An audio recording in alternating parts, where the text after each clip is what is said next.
Bonjour à tous et bienvenue sur la Ripaille du Torque. Aujourd'hui, instant technique, on va parler d'allumage de Kamado.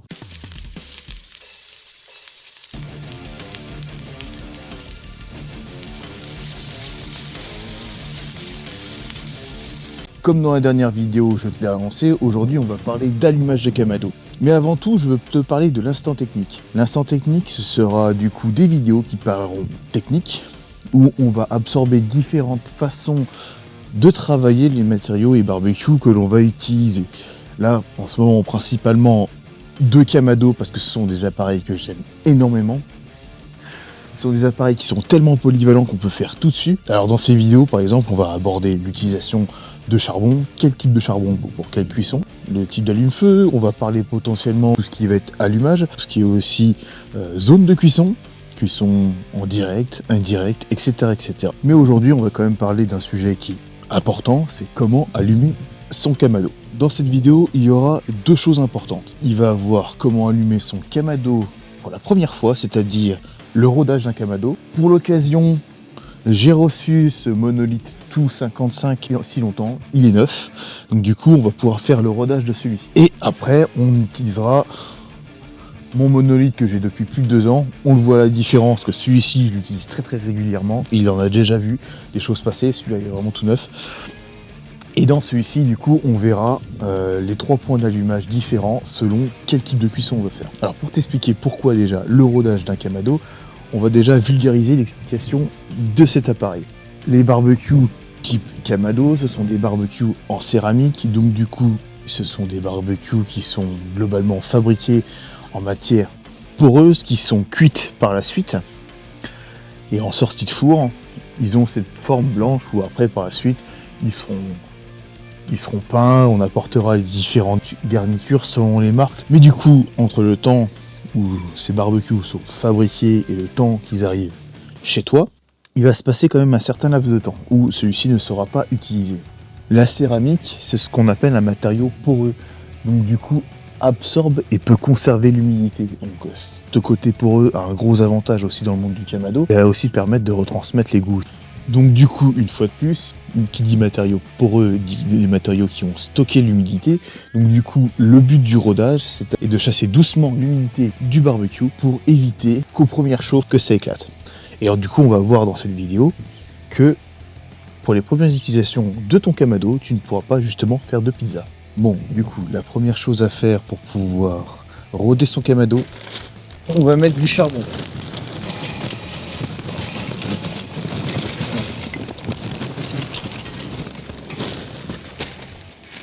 Faut pas avoir peur de le mettre jusqu'en haut du panier. Donc je disais, faut pas avoir peur de le mettre jusqu'en haut du panier pour une raison très simple. Et on le verra dans les nombreuses cuissons et les nombreux instants techniques. Ce sont des barbecues qui ont une telle inertie thermique et une très bonne circulation d'air, ce qui fait que ça consomme ce qu'il faut en charbon et tu verras qu'il y a toujours du charbon de ta précision de cuisson que tu pourrais utiliser. Maintenant, on va procéder à l'allumage du Kamado. Pour allumer ton barbecue, surtout sur un Kamado, je te conseille d'utiliser des allumes-feu naturels, pas des allumes-feu chimiques, même si on aura un instant technique vraiment dédié à tout ce qui est système d'allumage pour les barbecues et surtout le Kamado. J'ai besoin que tu retiennes quelque chose, c'est que tout ce qui est chimique va dégager une odeur et un goût qui va s'engouffrer dans la céramique et va te restituer un goût vraiment immonde à tes aliments. Donc du coup, pour l'instant, pour l'allumage, je vais te proposer 2 solutions qui fonctionnent très bien et qui n'aura aucun problème de migration sur ton Kamado. Le premier, c'est ce qu'on appelle, donc là chez Monolith, c'est le monolighter. En gros, en vulgarisant, c'est un grand décapeur thermique qui va te permettre d'allumer ton appareil globalement en un peu plus d'une minute. Ou l'autre solution, ce sera ces allumes-feu en laine de bois qui sont agglomérés avec de la cire. Donc du coup, pour l'allumage de ton Kamado, la première chose, c'est de laisser celui-ci ouvert en grand. L'entrée d'air que tu vois à ce niveau-ci, on l'ouvre aussi en grand. Et ensuite, on va utiliser soit notre allume-feu en laine de bois, ici, qu'on viendra flamber en faisant un seul point d'allumage, soit on va utiliser le monolighter, qui existe sous d'autres appellations, sous d'autres marques. Alors, effectivement, le seul petit défaut qu'on pourrait trouver à ça, ça fonctionne super bien, Juste que malheureusement, il te faut une prise électrique pas loin. Alors du coup, pour utiliser ce type d'appareil, c'est vraiment simple, tu vas voir.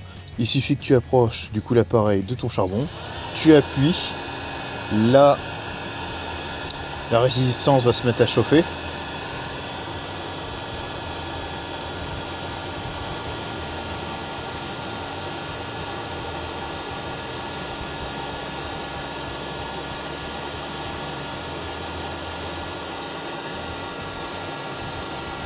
Voilà, c'est en train de s'allumer.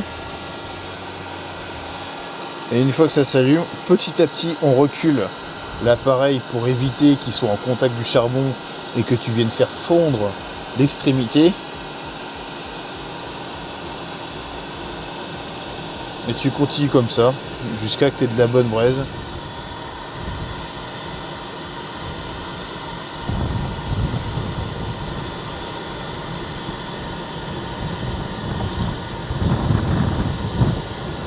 Et une fois que tu as quelques flammes qui apparaissent, comme tu le vois actuellement, et tu peux relâcher. Et voilà, ton charbon est allumé. Bon, comme on le constate actuellement, on a un bon foyer. Ce que l'on va faire, c'est que l'on va mettre en place le Smart Grill System. On va se mettre aussi du coup les grilles en inox, elles sont neuves. Pourquoi les mettre tout de suite? C'est qu'en faisant ça, ça va brûler toutes les graisses manufacturières. Comme ça, d'ici 45 minutes, tu pourras l'utiliser sans problème et sans risque. Donc maintenant, on ferme le couvercle, on ouvre en grand. Ici, on laisse ouvert en grand en bas et on va le laisser monter en température jusqu'à environ 120-130 degrés. Bon voilà, je suis arrivé à ma température cible, ce qui fait que maintenant je vais fermer le haut et laisser légèrement ouvert à ce niveau-ci. Environ comme ça.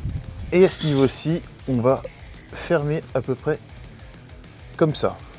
Le but, ça va être de stabiliser le barbecue à une certaine température. Donc du coup, moi je vise globalement 150 degrés et qui reste comme ça pendant maintenant X temps. Au minima, une bonne heure, voire 1 heure et demie. Ça va servir à brûler les graisses manufacturières de tout l'inox de ton Kamado. Et aussi, ça va commencer à chasser l'humidité. Après, si tu peux le laisser encore plus longtemps, n'hésite pas. Dis-toi qu'au bout de 45 minutes, 1 heure, tu pourras commencer à cuisiner avec, en évitant de monter au-delà en termes de température. Si ça dépasse légèrement les 150 degrés, c'est pas trop grave non plus. Mais évite de monter au-delà. Donc là, le Kamado est à 150 degrés depuis tout à l'heure. Ça fait globalement 10-15 minutes qu'il tourne. Et là, on voit déjà, rien qu'à l'œil nu, des graisses résiduelles en train de brûler et fondre. Donc je prends un papier absorbant. Alors ce que je fais, c'est vraiment optionnel, mais c'est juste pour te montrer. Tu vois, toute cette graisse que tu vois là, c'est ce qui est en train d'être brûlé, supprimé de ton Kamado. Certes, ce sont des graisses alimentaires, mais ça reste pas agréable à la consommation. Ça va pas te tuer si jamais tu oublies de le faire, mais alors, je te dis pas que ce sera le meilleur repas de ta vie. Maintenant que je t'ai expliqué le rodage et les premiers allumages du Kamado, on va passer à un allumage beaucoup plus traditionnel une fois que celui-ci est bien rodé. Comme tu le vois, celui-ci, ça fait quand même un certain temps que je l'ai. La paroi est bien noire. Je lui ai déjà fait plusieurs pyrolyses, mais ça, une fois de plus, le nettoyage des Kamado, ça viendra plus tard. Et là, on va faire comment allumer du coup un Kamado déjà utilisé depuis un moment. Première chose, on retire son Smart Grill System. Je vais un peu remuer les cendres restantes dans le Kamado pour retirer le panier à charbon. On va retirer le maximum de cendres du Kamado. Pourquoi? Il faut savoir qu'un Kamado, du coup, avec cette forme ovoïde, fonctionne avec une circulation d'air comme tu le vois sur ce schéma-là. Ce qui fait que l'air rentre ici, sort au-dessus, ça fait comme une sorte de four à chaleur tournante, et c'est comme ça que ça fonctionne. Plus tu as de cendres, plus ta circulation d'air va se faire difficilement, et plus du coup ta montée en température, ta stabilisation de température et ta cuisson va se faire avec plus de difficultés. Donc, tu prends ta pelle à cendre, en général c'est fourni avec le Kamado à l'achat, selon la marque bien sûr, et tu mets un coup de dépoussiérage. Alors moi j'ai un petit pinceau comme ça que je me suis acheté chez Brico Merdo, Leroy Merlus, chez tout ce que tu veux, et du coup je mets un petit coup dedans. Le but c'est du coup de redescendre le maximum tes cendres en dessous au niveau de ta pelle, et une fois que c'est fait, tu retires du coup ta pelle à cendre et tu jettes le tout. Et si tu veux bien faire, tu peux pousser le vis un peu plus loin et retirer tous ces petits bouts de charbon que tu vois ici. Mais ça, dans les faits, c'est pas ça qui changera quelque chose. Si tu les retires, c'est mieux, mais si tu les retires pas, s'il n'y en a pas beaucoup comme ça, c'est pas trop grave. Et une fois que ça c'est fait, on pourra remettre notre panier à charbon. Alors, tout le charbon qui reste en gros morceaux là, tu peux le réutiliser. Tu reprends ton paquet de charbon gros morceaux. Et tu refais le complément. Bon, comme tu l'as vu, moi il me restait quasiment plus rien. Je me suis fait un fumage à chaud hier, ça a duré très longtemps, donc du coup j'avais quasiment plus rien. On étale au mieux. Alors il faut savoir que globalement il y a 3 types d'allumage pour ce type de Kamado. Il va y avoir un allumage en 1 point plus globalement pour pouvoir faire ce qu'on appelle un fumage à chaud, une cuisson à basse température, en low and slow si tu préfères. Cette fois-ci, lorsqu'on va faire un allumage en 2 points, c'est-à-dire 2 points de chauffe, là on va chercher à monter dans une température un peu plus élevée, on va faire 3 points d'allumage. Ça va nous permettre de monter rapidement en température pour pouvoir là chercher les 400 degrés globalement, 400-450 degrés, pour là par exemple faire de la pizza ou de la flamencure. Ou après si t'es pas pressé, tu fais un point d'allumage et tu laisses tranquillement monter en température en laissant ton couvercle ouvert, etc. etc. Mais après ce sera à toi de voir et sélectionner selon tes envies. Alors maintenant on va procéder à l'allumage. Au premier point, donc je le rappelle, cet allumage en premier point va nous servir à monter pour monter gros maximum dans les 150 degrés pour pouvoir faire du fumage à chaud. Sachant qu'un bon fumage à chaud, on s'oriente entre 90 et 130 degrés. Si tu veux accélérer la chose, tu peux faire de temps en temps monter plus haut, mais c'est pas obligatoire.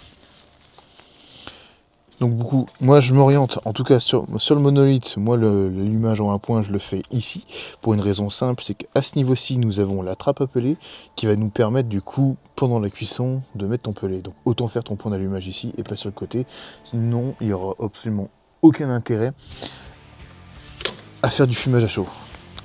L'allumage en 1 point, par exemple, moi je vais l'utiliser pour faire quasiment toutes les cuissons en low and slow ou quand je vais décider de faire la carbonate de serre comme j'ai fait là. Le but c'est de rester en température assez faible et donc du coup on fait qu'un point d'allumage parce qu'il n'y a absolument aucun intérêt d'allumer plusieurs foyers pour pouvoir stabiliser la température.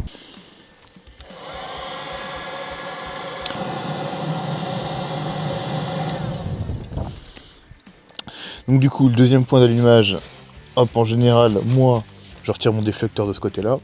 Là, cette fois-ci, on va utiliser notre laine de bois. Et là, il suffit juste de l'allumer comme ça. Et puis laisser prendre. Forcément, ça mettra un peu plus de temps d'allumage qu'avec le monolighter, parce que là, on voit qu'on a déjà des braises. Donc, une fois de plus, ce type d'allumage en 2 points, c'est pour monter au-delà des 180 degrés, mais monter en température jusqu'à, globalement, les 300 degrés, qui va nous permettre de faire des cuissons en direct, où on va chercher à saisir la viande, ou par exemple, monter rapidement à 180 degrés pour pouvoir faire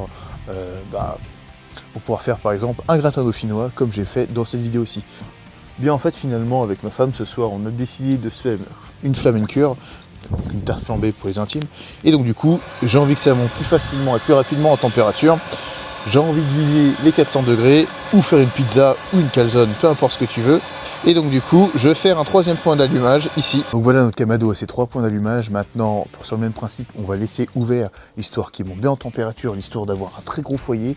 Et une fois de plus, on finira par refermer, ouvrir ça à fond, laisser la température monter jusqu'à environ 10-15 degrés en dessous de la température souhaitée. Une fois qu'on arrivera à cette température souhaitée, tu laisses comme ça, avec l'inertie ça va remonter et ça se restera stable pendant le temps de ta cuisson et le temps qu'il te reste tes charbons.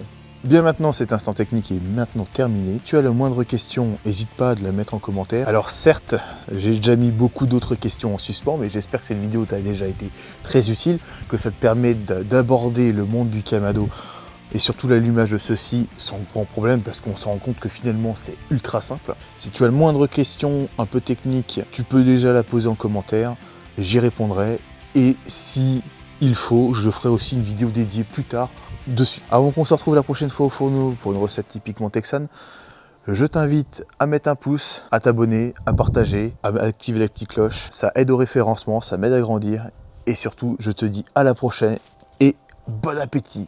Ciao.